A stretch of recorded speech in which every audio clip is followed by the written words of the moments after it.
The File Part 2. Setelah Ken memperbaiki mesin waktu, Bagus, pria tua yang terjebak di masa kini, akhirnya kembali ke tahun 2024. Dengan kursi rodanya, dia memasuki sebuah rumah yang terlihat familiar. Rumah itu ternyata milik Ken, tempat di mana Ken tinggal saat ini. Bagus tahu bahwa waktu adalah kunci, dan ia tidak boleh membuangnya. Sambil menunggu, Bagus mendengar suara motor berhenti di depan rumah. Tak lama kemudian, suara langkah kaki Ken terdengar. Ken baru saja pulang dari kantor, kelelahan setelah hari yang panjang. Namun, Bagus tidak punya waktu untuk basa-basi. Ia bergerak cepat, membuka lemari di kamar Ken dan mulai mencari berkas-berkas penting yang telah ia ketahui.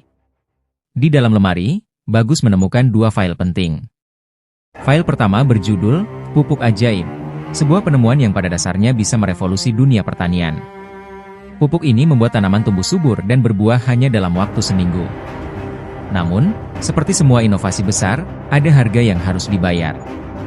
Siapapun yang mengonsumsi tanaman yang terkontaminasi pupuk ini akan menjadi zombie setelah 14 hari, karena racun dari pupuk tersebut menyebar ke dalam tubuh. File kedua adalah berkas tentang mesin waktu, inovasi terbesar yang pernah dibuat Ken. Mesin ini memungkinkan perjalanan melintasi waktu dan bisa mengubah jalannya sejarah. Bagus memutuskan untuk menghancurkan file yang berbahaya. Dia mengambil file pupuk ajaib dan membakarnya tanpa ragu-ragu. Ia tahu bahwa teknologi ini, jika dibiarkan, bisa menghancurkan dunia lebih cepat daripada yang bisa ia bayangkan.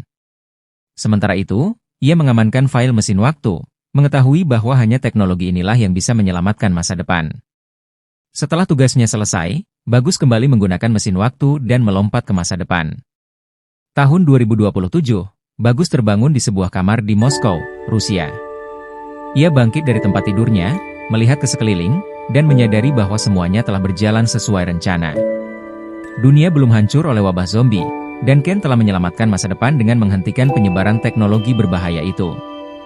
Bagus mulai mempersiapkan barang-barangnya. Dia harus segera ke bandara untuk kembali ke Indonesia, tempat di mana semuanya dimulai. Saat berpamitan kepada tetangganya, Ivan Jekovich, Bagus berkata dalam bahasa Rusia, "Ya, aku akan pulang ke Indonesia." Ivan tersenyum dan menjawab, "Ya baiklah, jaga dirimu baik-baik, Ken Bagus Ginanjar." "Terima kasih, Ivan," jawab Bagus. Bagus pun bergegas pergi, dengan dunia yang kini aman dari ancaman, berkat keputusan penting yang telah ia ambil. Cerita pun berakhir.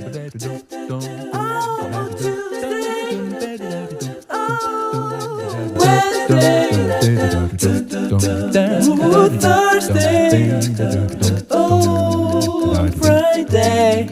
Saturday.